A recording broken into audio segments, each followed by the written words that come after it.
Welcome to Faith Over Fear, Reflections for the Heart, a place where real life meets real faith. I'm your host, Kimberly Dunham, writer, encourager, and spiritual life coach, and I'm so glad you're here. Each week, we explore honest reflections, faith-filled encouragement, and the everyday moments where God meets us right where we are. Because living a life of faith over fear isn't always easy, but it's always worth it. So let's walk this journey together. I want to thank you for joining me today for episode number 8. Whether you're driving, folding laundry, sitting in your quiet time, or walking the yard like I like to do, I pray this episode meets you right where you are. Today, we're diving into something that started as a whisper, a soft but undeniable nudge from God during one of those quiet, reflective moments I often talk about. The episode title is Shift Your Perspective, and it was birthed out of something so very simple, a walk around my yard. No music, no podcast in my ears, just me and God and my soul aching for some kind of response. I wasn't praying formally. I wasn't looking for answers to a specific question. I just needed him to speak to me. And he did. The words came so gently, I almost missed them. Shift your perspective. The tunnel vision we don't notice. Let's be honest. It's easy to fall into tunnel vision, especially when you're in the thick of it, when caregiving is demanding, work is stressful, and the emotional load is heavier than you ever let on. For me, I realized I had been walking down a tunnel, focused only on what was right in front of me. My exhaustion, my unmet expectations, the silence I didn't expect, and that silence, it began to feel like rejection. I started interpreting the lack of support from others as abandonment. I found myself asking, why am I the only one showing up? Where is everyone else? Don't they see how hard this is? But then God whispered, shift your perspective. I knew he wasn't telling me to dismiss those feelings. He was inviting me to look again, to see from a different angle, not from the center of my pain, but from the center of his presence. So what does perspective really mean? Perspective is not about pretending everything is okay. It's not about glossing over pain or becoming so spiritual that we ignore what hurts. It's about changing how we view it. Romans 12:2 tells us to be transformed by the renewing of your mind. That's not just a one-time thing.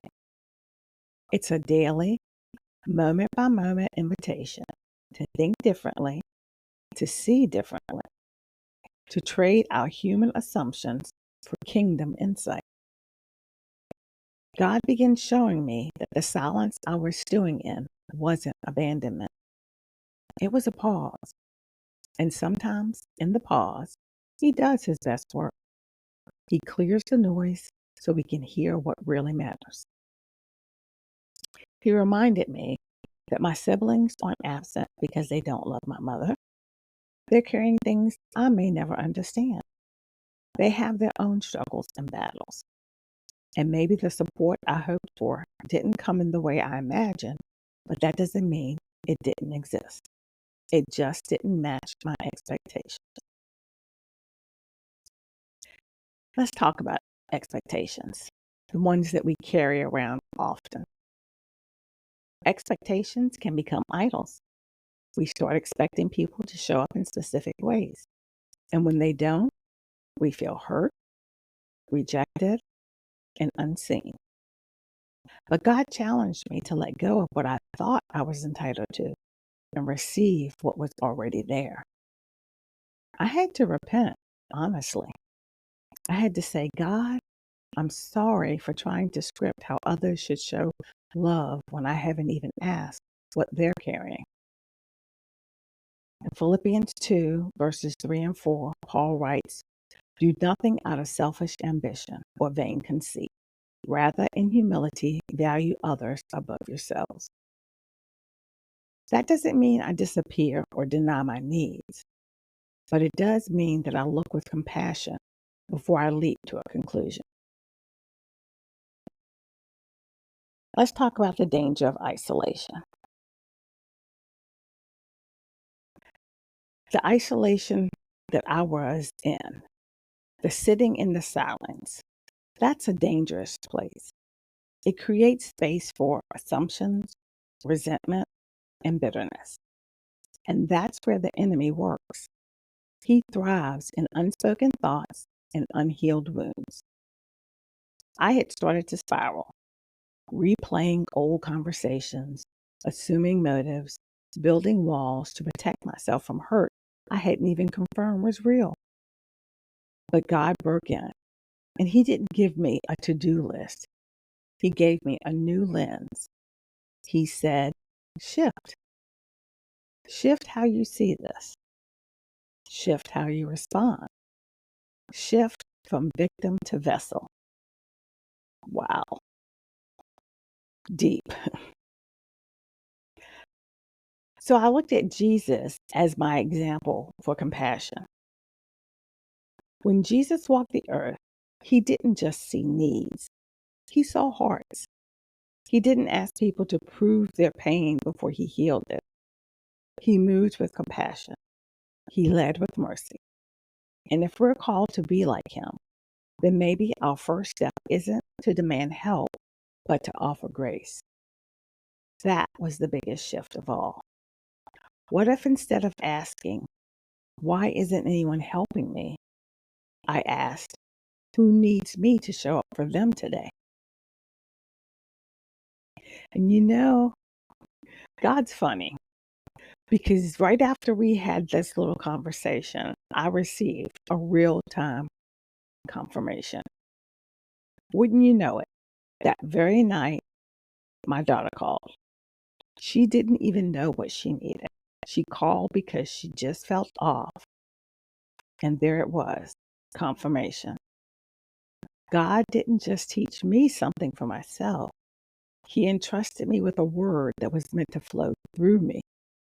So I shared with her what He had given me. We talked about gratitude. We talked about surrender. We talked about laying it all down at the cross. We talked about shifting your perspective. And as we prayed together, I realized this shift wasn't a moment, it was a movement, one that needed to continue. So I'm asking you to shift your perspective. Maybe you're listening right now and something in your life feels unbearably heavy. Maybe it's not the load that needs to change, it's the lens. Maybe you're in the middle of something that feels too heavy, too unfair, too lonely. And maybe you've been looking around wondering why no one sees you. But what if the miracle you're waiting for isn't a rescue? It's a revelation. 2 Corinthians 4:18 says, "So we fix our eyes not on what is seen, but on what is unseen, since what is seen is temporary, but what is unseen is eternal." Ask God, what am I not seeing? What do you see that I'm missing? Because when you shift your perspective, you might just find the miracle wasn't in the rescue, it was in the revelation. Not to escape your reality, but to align with His truth. Because sometimes the shift doesn't fix the situation, it fixes us. Until next time, walk in faith, speak life, and shift your perspective. Thank you for spending time with me today. And if this episode spoke to you, would you consider sharing it with someone else who might need to shift their perspective too? Leave a comment, write a review, subscribe to the podcast. or just reach out and let me know how God is working in your life. I love hearing from you.